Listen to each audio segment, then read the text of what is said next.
Dragon Age The Veilguard, hands-on, exclusive first with IGN. This is the most IGN I've watched in like freaking a decade. I really don't pay IGN attention. I used to when I was like a teenager because there's like a lot of options for like gaming related things. You had Game Informer, you had IGN, you had like on-site Xbox, I think it was like outside Xbox actually. Then you had GameSpot. Get into it. It's been 10 long years since Dragon Age Inquisition, and the expectations for the next game in the series, Dragon Age The Veilguard, seem impossible. A full decade, a bevy of behind-the-scenes changes, and an interesting start to its marketing campaign made me a little worried for my most highly anticipated game of the year. Such a political canary. What you've been through would break most people. But one of my biggest concerns, based on early previews, was that it could be headed in the direction of being a linear action game rather than its more open-world predecessor. While Dragon Age is known for changing its style with each installment, I hoped dearly that it wouldn't lose too much of the DA DNA. I mean, honestly, every Bioware game does that. Every Bioware game, changes up every single game. Like Mass Effect 1 plays very, very different from Mass Effect 2, which plays very differently from Mass Effect 3, which plays differently from Andromeda.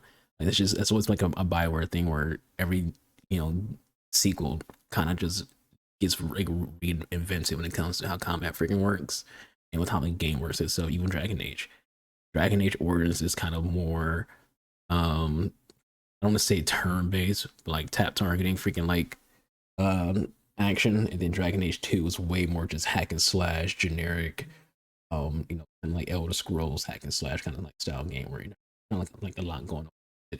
Inquisition, they kind of like added in like a little bit more of that tap targeting thing as like an option, but you can also just do the same thing of Dragon Age 2 where it's like hack and slash. It's like Bioware's always kind of like changed up each game when it comes to like how the combat works. So it's not surprising that with this game they're also going to change combat again. I fell in love with. After hours of hands-on time spread across 2 days, I'm pleased to say that I walked away with excitement and curiosity, but mostly relief to wave many of those concerns goodbye.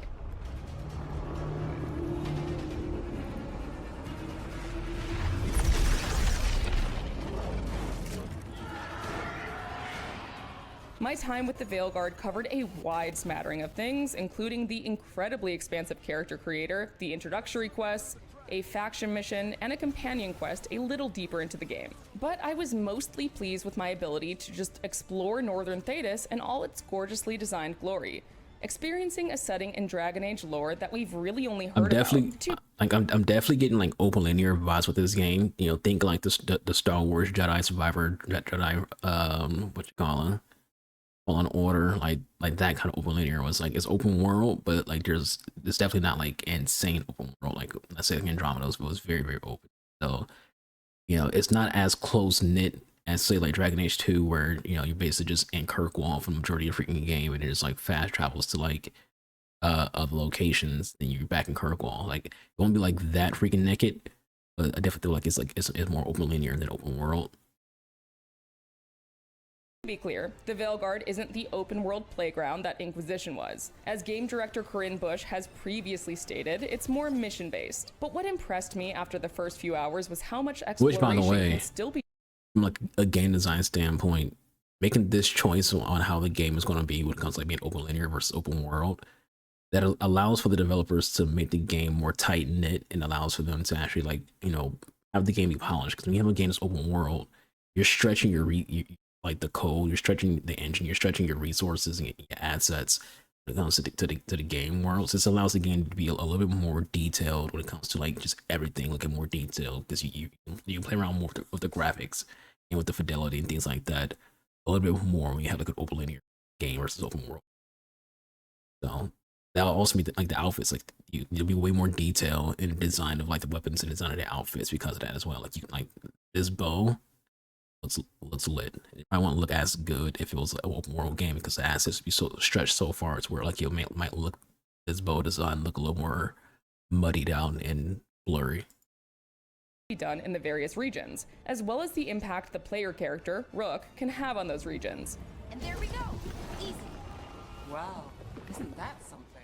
Consider it something of a mix of Dragon Age 2 and Inquisition, the more streamlined approach of the former with the geographically and socio-politically diverse world of the latter. Of course, some of the bigger art style, combat, and gameplay changes will be subject to personal taste. But after my time with the Veilguard, I left feeling like these 10 long years just might have been worth the wait. It is wild that it's been 10 years for this game to be developed. As fans Like, have already seen one of the things that has to be understood when it comes to the game development, I feel like games like, you know, 2K and FC and Call of Duty, like they've made gamers think that it takes a year to make a video game. Depending on what kind of game you make would dictate how long it takes to make a game. On average, the average good AAA game was going to take you about 4 or 5 years to make. When it comes to like RPG, you might throw on another year or two.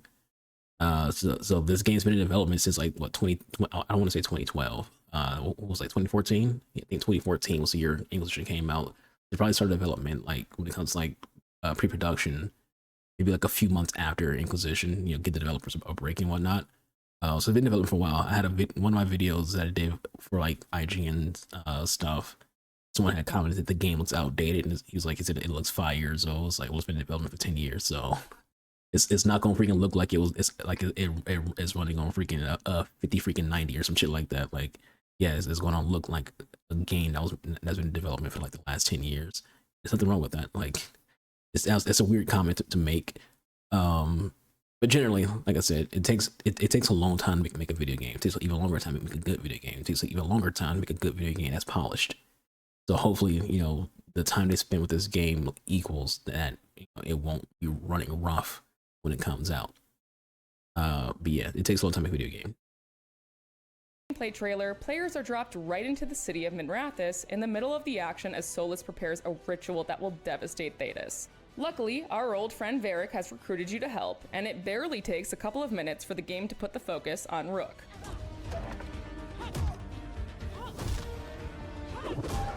After a surprisingly concise story recap from Varric, there are a number of aspects the Veilguard starts easing you into. For one, the combat.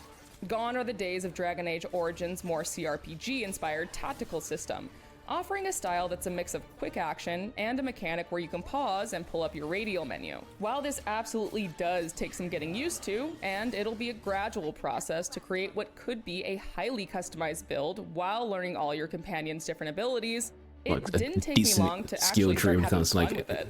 Inexpensive and whatnot.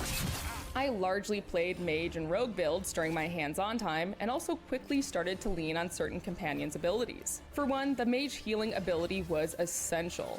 For one particularly difficult remnant, I basically established a pattern where it's like those little highlights above their head. Particularly difficult. Basically, like it's like that's a warning. Like, so the white mage about to get attacked. Yellow is like the perfect time for like a dodge or parry. Then red you just get hit. So they're taking a page out of the Arkham games, you know, the Batman games, and Spider-Man 2. The Spider does it as well, where you have like this little visual indicator for you get ready to get hit.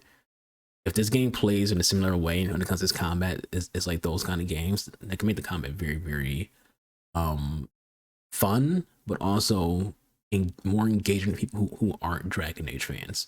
So generally, we have a new video game, especially a game that's been like in development for the last 10 years. You don't just want the diehards to play the game. You want new people to play the game as well.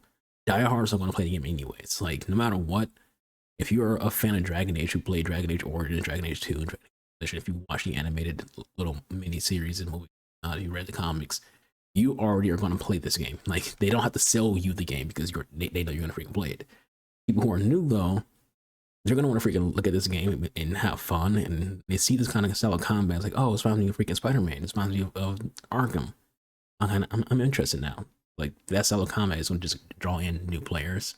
So that's why I feel like it's also a good thing to have a more action-heavy combat than, say, what Dragon Age Origins was, because, you know, that's more of an acquired taste than this, which is, you know, way more open for other players to also be interested in finding fun. Remnant, I basically established a pattern where I was only using Balara's mana to heal me, dodging and playing it safe when it got too risky. Nev's ability to slow time was also one I kept returning to, offering a bit more control on the battlefield when the situation got a little too fast-paced. And for you glass cannon builds out there, you'll want to have a warrior around to taunt your enemies out of your way. I did it, Davrin. No problem. Like a whole lot in the Veilguard, combat revolves around your companions, even though you can't fully take control of them like in previous Dragon Age games. Yeah, that's a new thing to me that I'm not sure about, you know, because every Dragon Age game you've been able to like just switch to your companions and either A, use them to like just for their combat and whatnot, or you like say like your character dies, use them to revive your character, things like that. So like in this game, that's not a thing anymore. Like you get like one revive and then that's it. You don't use your companions at all when it comes to like actually controlling them, or you know, don't use it for revives. You just pull up that weapon wheel, well, the skill wheel, and tell them what to do that way, and that's it. Different companions have different combo options together, and there are certainly opportunities to build team synergy. Oh, and you'll want to listen to your companions in combat too, as they'll occasionally drop some useful hints. But combat aside, your dialogue choices, your rook's background, and the frequent decisions you make are immediately important. When I guess person playing this game likes purple a lot. Like purple tattoo color, purple eyes, purple lipstick, purple hair. Person playing this game likes purple a lot. Games. The dialogue wheel is back, of course, as is the approval-disapproval system. We haven't got a lot of time. Varric said you had a lead on Solus? You get right to the point. But I was surprised to see that the Veilguard actually explains the consequences of some of your dialogue choices in very clear terms. See, you say that. It's a variation of the so-and-so will remember that system, but more specific. But we do have Nev's location now, so... Take, for example, my first confrontation with Solus, aka Fen'Harel, aka the Dreadwolf. I chose a more sarcastic, humorous approach with him, and at the end of our confrontation, text on the side of the screen informed me that I have traded verbal jabs with Solus. This is your responsibility now. It was far from the only occurrence of this sort of text, and it leaves me curious as to how your relationships with various characters will build and branch out over time based on your attitude. Speaking of consequences, it quickly became clear to me that there would consistently be tons of choices in the Veilguard that'll have lasting results. It probably sounds like I'm stating the obvious here, but I got the sense that even more of these kinds of choices might be peppered throughout than the usual BioWare game. Right at the beginning, for instance, I made a choice that led to Harding getting injured, and she was still bruised up for the remainder of the next couple hours. I felt like a real jerk about it, and that was probably the point.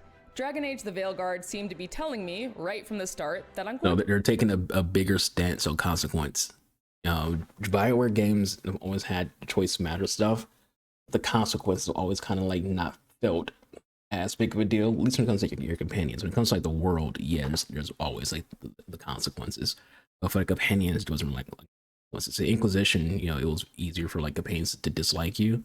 But this one just could be like actual visual consequences for your choices, and it'll show on your companions. So it's like, hey, you did this, you chose this action, and it led to Harding now having a bruised up face and whatnot. I'm going to feel like a jerk a lot. You don't slow down for much, do you? Without spoiling too much, you'll also be able to see some of your progression and choices in the environment around you as well. But once introductions were out of the way, it was time to explore the wide world of Thedas and see its past and present collide. Shall we? Let's do this.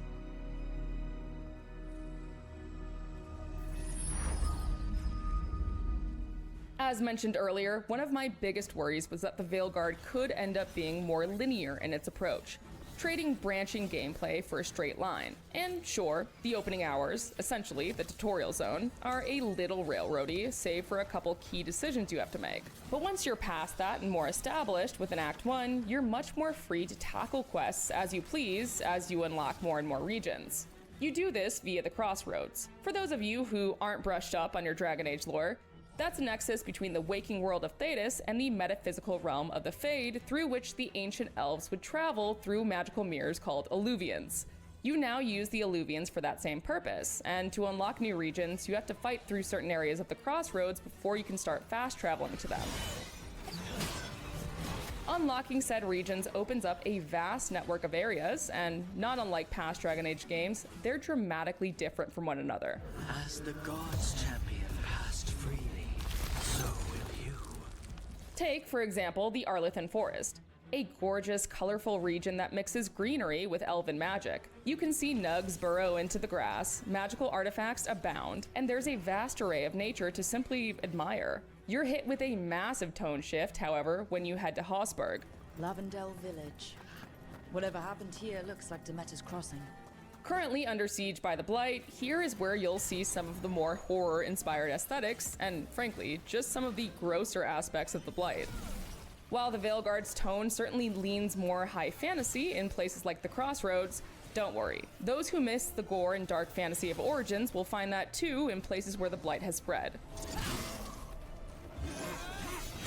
But I couldn't help but spend a lot of my time just running around in Treviso, the bustling city that's home to the Antivan Crows faction. For one thing, a lively city feels like a novelty in Dragon Age, but there was simply so much to explore that I kept getting sidetracked. A merchant with unique items here, a new quest to pick up over there, and a random combat encounter over there. And that's just when I wasn't looking around for a cat or dog to pet, because yes, you can pet the cats and dogs. 10 out of 10 game. Outside of the cats and dogs, there are some unique ways to interact with the environment as well. Each companion has an environmental ability, some of which came in quite handy for me. In my time in the Arlethan Forest, I frequently called upon Balara, whose environmental ability allows her to tinker with magical artifacts. In a nice quality of life feature, your companions don't even need to be in your party in order for you to use these abilities. As an aside, another one of my favorite quality of life additions is the fact that party banter pauses and picks up again later if you trigger combat, a cutscene, or anything else that would interrupt their dialogue. That's right, no more awkward standing around in order to hear the complete conversation. Oh, yes. If you're feeling overwhelmed, the difficulty and accessibility options do allow for about just as much or as little hand-holding as you need. For example, with one Antivan Crow's quest I was doing, I could turn the navigation on and simply follow the game's guidance. I want this bow IRL. Someone make this bow IRL. I want it. I also want a freaking, what you call a bow, the bow legless use. I've seen people like make them out of PVC pipes. No. I want like a real one. I want out of wood. One piece bow out of wood. Same thing comes to this. I want a one piece bow out of wood. Of this. And like for the axes, obviously, you know, it's like some freaking metal. I want it. Or turn it off and look for clues in the environment to follow. In this case, the crow's purple symbol painted on certain walls. Another mark this way. I also just happened to be playing an Antivan Crow Rook while completing this quest, which led to some fun dialogue options. We crows are all the army anti. So does that mean that they're bringing the option to have backgrounds for the characters? Because she said an Antivan Crow Rook. So does that mean that, you know, in general, you know, because remember I said before, I don't know if it's the last one we did for this kind of stuff or the first one we did, where I mentioned that in Dragon Age Origins, there was unique dialogue and unique starting points for your characters based on, you know, if you chose like a human noble or a Dalish city elf or, you know, a Dalish elf in general. So I wonder if that's returning for this game, because you don't really get to choose something like that when it came to like Dragon Age 1, Dragon Age 2 and Inquisition, because Inquisition were just, you know, the guy or girl who freaking at the wrong place at the wrong time or right place, right time, and get it. And then you're a Hawk in Dragon Age 2. So you don't have like an actual background. So I wonder if they bring that back, because by that dialogue of you can play as someone who is part of the Crows.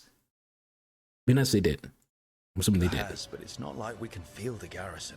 Once I was in the thick of things, I could clearly see the features in the Veilguard that boiled down to, okay, we heard the complaints about Inquisition, specifically addressing the infamous Hinterlands problem, which is a reference to the first open world area players visit in Inquisition. The zone was packed with more than 50 side quests, many of which boiled down to mere fetch quests, and it left many players drowning in a bevy of checklists that felt inconsequential to the story. The Veilguard has boiled this down quite a lot. You're still free to explore, but the scope isn't nearly as dizzying, and the quests point back to the main story, a region or faction, or a companion. Another clear reaction to criticisms of Inquisition. So more Witcher-like than Elder Scrolls. Like Elder Scrolls, a lot of your side content, your side quests is just fetch quests. Witcher, a lot of the side quests are branching story quests. So like they feel like they matter. They feel like they're actually part of the main quest line, even though they're just side quests. So Morgan redesign, I do not like this Morgan redesign. Like it's cool that she has Fleming's freaking like little crown that's touching because Flemeth and Morgan's mom, and they had a very unique relationship for mother-daughter. But her having the crown kind of like points that that she still has that care for Flemeth. But I just do not like the redesign of Morgan. She just looks not bad, but she just looks weird. Like when you see the same character for 3 straight games, and for 3 games they don't really have like a different look. And then in this game, she does have a different look. It's like, all right, why change the character? Are our villains in the Veilguard, Algernon and Gillenane. The 2 elven gods feel much more present throughout the events of the early game than Corypheus, the frankly lackluster baddie of Inquisition. Whatever comes, we're ready for a fight. Words easily said, but rarely proven. While there's a whole lot more Thedas to see and talk about, I'd be remiss if I didn't bring it back home to the Lighthouse. The Lighthouse will likely be the most important location of the Veilguard, serving as the hub for you and your companions. Each one of your companions has their own room, and conveniently, a light shines outside of their door when they have a cutscene available. Once you get further into Act 1, it certainly starts to feel more lived in, and you can discover some pretty charming character quirks. For example, I found that Emmerich's skeletal assistant Manfred enjoys spending time on the balcony, and we even got a few games of rock, paper, scissors in. The Lighthouse is also, obviously, where you're able to do some housekeeping, especially when it comes to the caretaker. Offer, dweller. I will answer. This wildly helpful spirit is always standing by to help you enchant and upgrade armor for you and your companions. But I found the Lighthouse somewhat symbolic of one of the biggest challenges this game is facing: bringing in new players while honoring the now incredibly vast lore that Dragon Age has built across the games, comic books, short stories, and more. Basically, if you were worried that the name change from Dragon Age Dreadwolf would mean less Solas, think again. His history, along with the history of the other elven gods, is baked into the Lighthouse, and you learn more and more about the threat you face as you unlock Solas's murals with various wolf statues. You even get to see some of his memories firsthand. They need gods who can protect them. We are not gods. You will learn that. As a lore nerd, I very much appreciated this, as well as the various other callbacks to series history. The Origins fans will likely love the Grey Warden heavy quests, and we already know the Inquisitor will be involved in some way.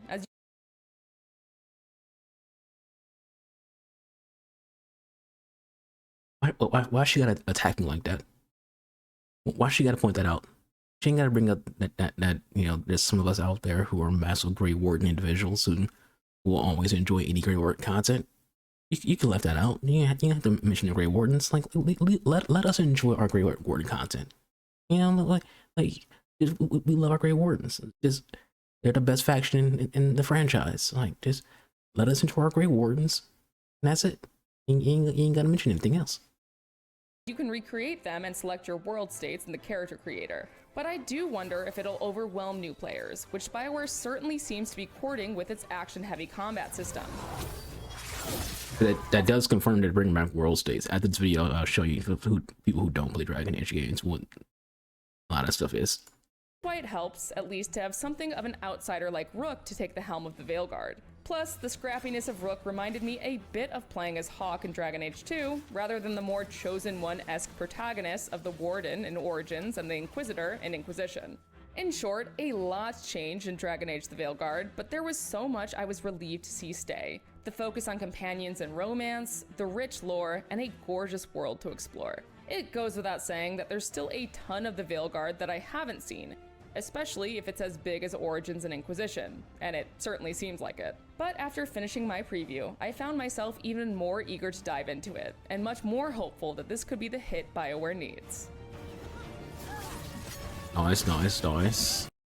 Yeah, I mean, it looks good. Yeah, there's not really much else to say. It looks good. Yeah, at this point, we've seen, I'll say this, BioWare's done a great job at marketing the game because we're seeing a lot of it. And we've seen so much of it to a point to where it's like, we just need to now just play the game. Like, that's where we're at right now. Right now, we're at the point of, we just need to play the game. When it comes to world states, by the way, there's this, I have a bookmark. I've had it bookmarked since this was like first a thing. You have the Dragon Age Keep. And like, what it basically is how you basically connect all of your Dragon Age playthroughs and experience. So let's go right through here. So you have the personas at PC and Xbox.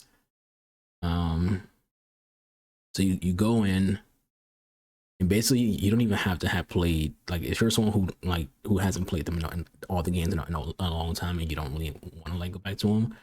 Basically you have all 3 games and you can pretty much just pick and choose, you know, like the entirety of your playthrough. So let's say this is what I did, and it's locked because I have it locked, so it doesn't change. But you can say that you can choose it. Basically, it has all the important choices of the game. So Grey Wardens are alive and well. Well, your character's alive and well. Your character's dead. Things like that. Back. You can choose what happened with your companions, who you chose to romance with this character, romance Morgan. You have the Broken Circle, Nature of the Beast. Like it's used like a lot of the side quests. You get the Lance Meet, we chose Aura. What happened with in Denerim? What happened with who slayed the freaking the Archdemon? Some of the prologue, like again, some of the side quests like the Inner Ashes, Awakening DLC, Witch Hunter DLC, Warden DLC, and then you go into Dragon Age 2.